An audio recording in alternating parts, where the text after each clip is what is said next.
Hare Krishna. Welcome all of you for today's Bhagavad Gita reading session. Let us begin with prayers. Nama Om Vishnu Padaya Krishna Presthaya Bhutale Srimate Bhakti Vedanta Swamin Niti Namine Namaste Saraswate Deve Gauravani Pracharine Nirvishesha Shunyavadi Paschatya Deshatarine जय श्री कृष्ण चैतन्य प्रभु नित्यानंद श्री अद्वैत गदाधरा श्रीवासादि गौर भक्त वृंद हरे Krishna Krishna Krishna Hare Hare Hare Ram Ram Ram Hare Hare. Reading from Bhagavad Gita as it is by His Divine Grace Vishwaguru Abhay Charana Bhakti Vedanta Swami Prabhupada. Chapter 9, entitled The Most Confidential Knowledge. Text 11. Avajananti mam modha manushim tanumashritam param bhavamajananto mama bhutamaheshwaram. Synonyms. Avajananti, derived. Mam, me. Mudhaha, foolish men. Manushim, in a human form. Tanum, body. Ashritam, assuming. Param, transcendental. Bhavam, nature. Ajanantaha, not knowing. Mama, mine. Bhuta, everything that be. Maheshwaram, supreme proprietor. Translation and purport by Vishwaguru Srila Prabhupada. Translation. The Supreme Personality of Godhead said, "Fools deride me when I descend in the human form. They do not know my transcendental nature and my supreme dominion over all that be." Purport. From the other explanations of the previous verses in this chapter, it is clear that the Supreme Personality of Godhead, although appearing like a human being, is not a common man. The personality of Godhead, who conducts the creation, maintenance, and annihilation of the complete cosmic manifestation, cannot be a human being. Yet, there are many foolish men who consider Krishna to be merely a powerful man and nothing more. Actually, he is the original Supreme Personality, as is confirmed in the Brahma Samhita. Ishvara Parama Krishna. He is the Supreme Lord. There are many Ishvaras, controllers, and one appears greater than another. In the ordinary management of affairs in the material world, we find some official or director, and above him there is a secretary, and above him a minister, and above him a president. Each of them is a controller, but one is controlled by another. In the Brahma Samhita, it is said that Krishna is the supreme controller. There are many controllers, undoubtedly, both in the material and spiritual world, but Krishna is the supreme controller. Ishvaraha Paramaha Krishnaha. And his body is Satchidananda, non-material. Material bodies cannot perform the wonderful acts described in previous verses. His body is eternal, blissful, and full of knowledge. Although he is not a common man, the foolish deride him and consider him to be a man. His body is called here Manushim because he is acting just like a man, a friend of Arjuna's, a politician involved in the battle of Kurukshetra. In so many ways, he is acting just like an ordinary man, but actually his body is Satchidananda Vigraha. Srivigraha, eternal bliss and eternal bliss. There are similar descriptions in the Vedic language also. Tamekam Govindam. You are Govinda, the pleasure of the senses and the cows.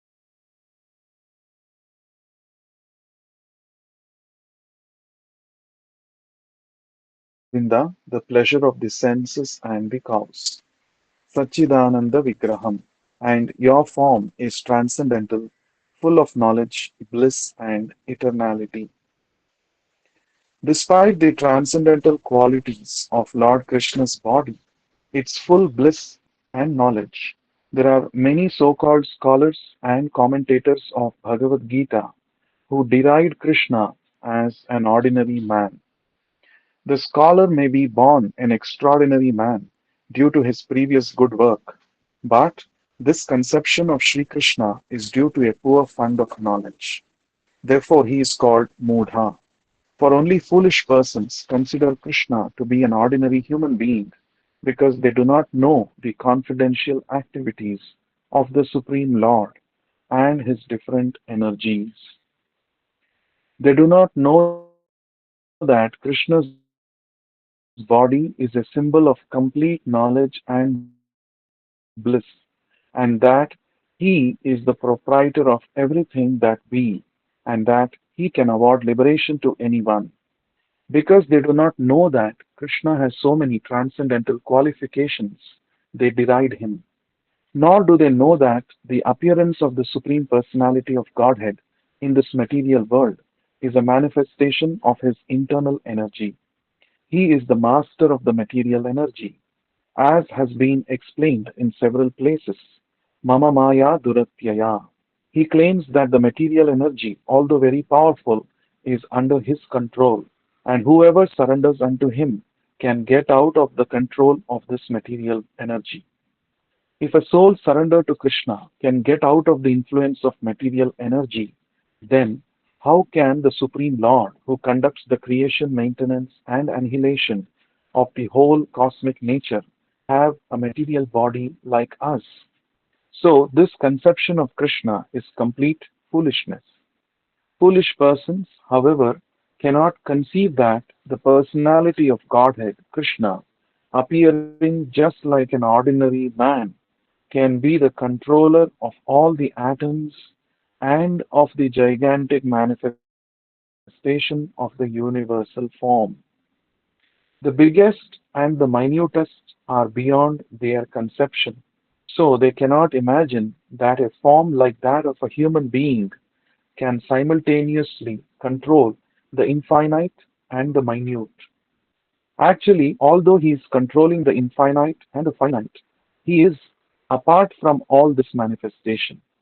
It is clearly stated concerning his Yogam Aishwaram, his inconceivable transcendental energy, that he can control the infinite and the finite simultaneously, and that he can remain aloof from them. Although the foolish cannot imagine how Krishna, who appears just like a human being, can control the infinite and the finite, those who are pure devotees accept this, for they know that Krishna is the Supreme Personality of Godhead. Therefore, they completely surrender unto Him and engage in Krishna consciousness, devotional service of the Lord. There are many controversies amongst the impersonalists and the personalists about the Lord's appearance as a human being, but if we consult Bhagavad Gita and Srimad Bhagavatam, the authoritative texts for understanding the science of Krishna, then we can understand that Krishna is the Supreme Personality of Godhead. He is not an ordinary man, although he appeared on this earth as an ordinary human. In the Srimad Bhagavatam, first canto, first chapter, when the sages inquire about the activities of Krishna, it is stated that his appearance as a man bewilders the foolish. No human being could perform the wonderful acts which he performed. that Krishna performed while he was present on this earth. When Krishna appeared before his father and mother, Vasudeva and Devaki, he appeared with four hands. But after the prayers of the parents, he transformed himself into an ordinary child. His appearance as an ordinary human being is one of the features of his transcendental body. In the 11th chapter of the Gita also it is stated, Tenaiva Rupena, etc. Krishna pray, Arjuna prayed to see again that form of four hands, and when Krishna was thus petitioned by Arjuna, he again assumed his original form. All these different features of the Supreme Lord are certainly not those of an ordinary human being. Some of those who deride Krishna, who are infected with the Mayavadi philosophy, quote the following verse from the Srimad Bhagavatam to prove that Krishna is just an ordinary man. Aham sarveshu bhuteshu bhutatma avastitaha sada. The Supreme is present in every living entity. Srimad Bhagavatam, Canto 3, Chapter 29, verse 21. We should better take note of this particular verse from the Vaishnava Acharyas like Jiva Goswami instead of following the interpretation of unauthorized persons who deride Krishna. Jiva Goswami, commenting on this verse, says that Krishna, in his plenary expansion as Paramatma, is situated in the moving and the non moving entities as the Super Soul. So, any neophyte devotee who simply gives his attention to the Archa Murti, the form of the Supreme Lord in the temple, and does not respect other living entities, is uselessly worshipping the form of the Lord in the temple. There are three kinds of devotees of the Lord, and the neophyte is in the lowest stage. The neophyte devotee gives more attention to the deity in the temple than to other devotees. So Jiva Goswami warns that this sort of mentality should be corrected. A devotee should see that Krishna is present in everyone's heart as Paramatma. Therefore, every body is the embodiment or the temple of the Supreme Lord. And as such, as one offers respect to the temple of the Lord, he should similarly properly respect each and every body in whom the Paramatma dwells.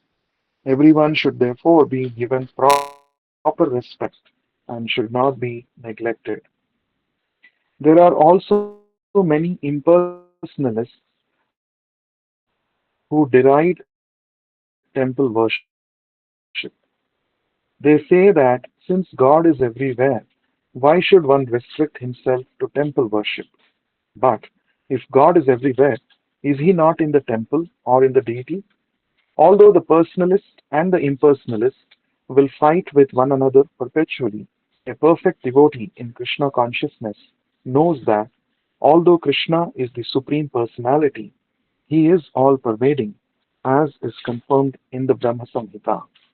Although his personal abode is Goloka Vrindavana and he is always staying there, still, by his different manifestations of energy and by his plenary expansion, he is present everywhere in all parts of the material and spiritual creation.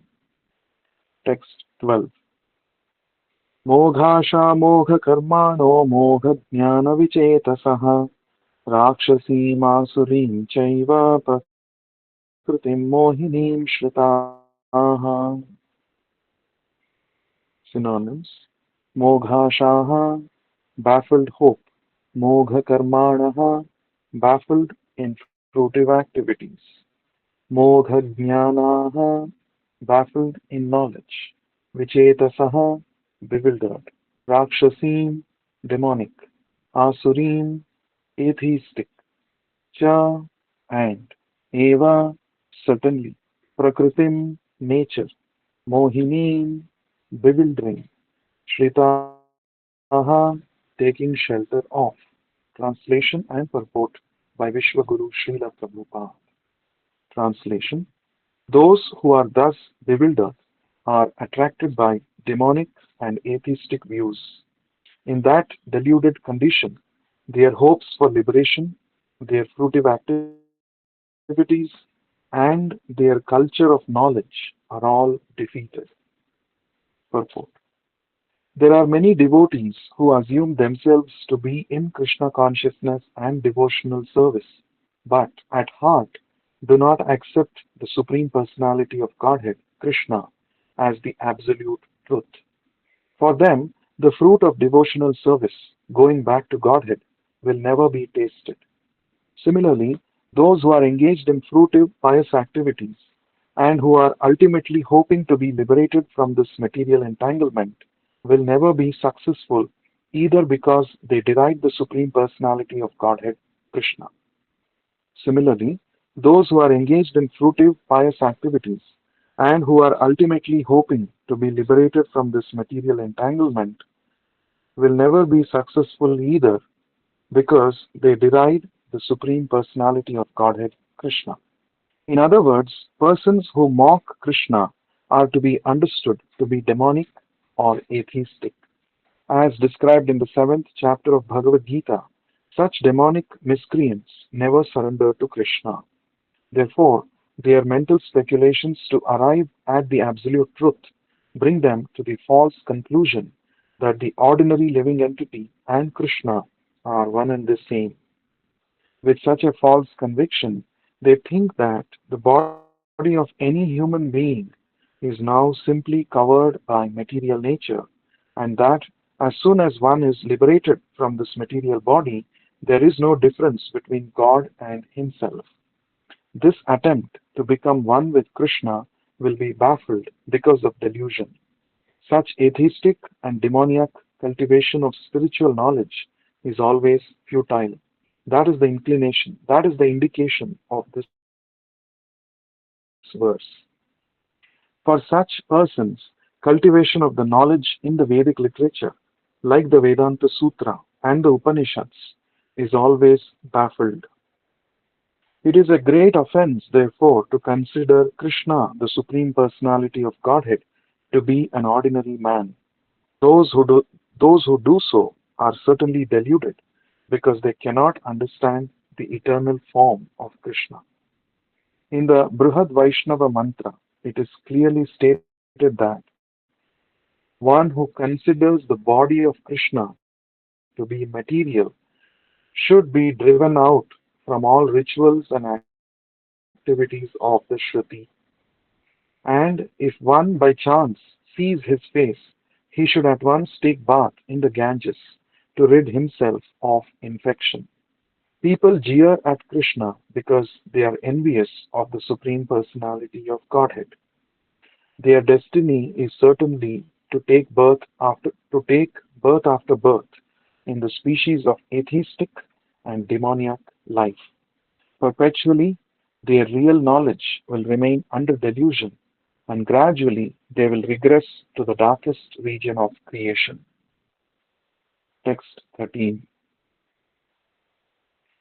महात्मानस्तु मां पार्थ दैवीं प्रकृतिमाश्रिताः भजन्त्यनन्यमनसो ज्ञात्वा भूतादिमव्ययम्. Synonyms: Mahatmanaha, the great souls; tu, but; mam, unto me; partha, O son of Pritha; daivim, divine; prakritim, nature; ashritaha, take shelter of; bhajanti, render service; ananyamanasaha, without deviation of the mind; jnatva, knowing; bhuta, creation; adim, original;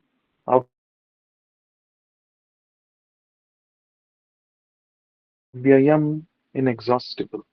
Translation and purport by Vishwaguru Srila Prabhupada. Translation: O son of Pritha, those who are not deluded, the great souls, are under the protection of the divine nature. They are fully engaged in devotional service because they know me as the Supreme Personality of Godhead, original and inexhaustible. Purport: In this verse, the description of Mahatma is clearly given. The first sign of the Mahatma is that he is already situated in the divine nature. He is not under the control of material nature. And how is this effected? That is explained in the seventh chapter. One who surrenders unto the Supreme Personality of Godhead, Sri Krishna, at once becomes freed from the control of material nature. That is the qualification. One can become free from the control of material nature as soon as he surrenders his soul to the Supreme Personality of Godhead. That is the preliminary formula. Being marginal potency, as soon as the living entity is freed from the control of material nature, he is put under the guidance of the spiritual nature. The guidance of the spiritual nature is called Daivim Prakritim, divine nature. So, when one is promoted in that way, by surrendering to the Supreme Personality of Godhead, one attains to the stage of great soul, Mahatma. The Mahatma does not divert his attention to anything outside Krishna because he knows perfectly well that Krishna is the original Supreme Person, the cause of all causes. There is no doubt about it. Such a Mahatma or great soul develops through association with other Mahatmas, pure devotees. Pure devotees are not even attracted by Krishna's other features, such as the four-armed Mahavishnu. They are simply attracted by the two-armed form of Krishna. Since they are not attracted to other features of Krishna, what to speak of the demigods? They are not concerned with any form of a demigod or of a human being. They only meditate upon Krishna in Krishna consciousness. They are always engaged in the unswerving service of the Lord in Krishna consciousness. Text 14. Satatam kirtayanto mam yatantascha dृढव्रताः नमस्यन्तश्च मां भक्त्या नित्ययुक्ता उपासते.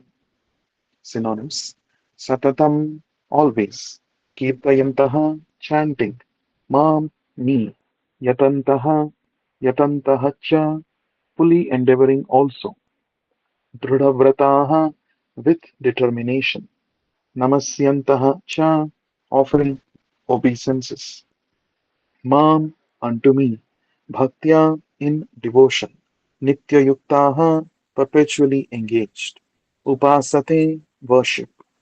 Translation and purport by Vishwaguru Srila Prabhupada. Translation: Always chanting my glories, endeavoring with great determination, bowing down before me, these great souls perpetually worship me with devotion.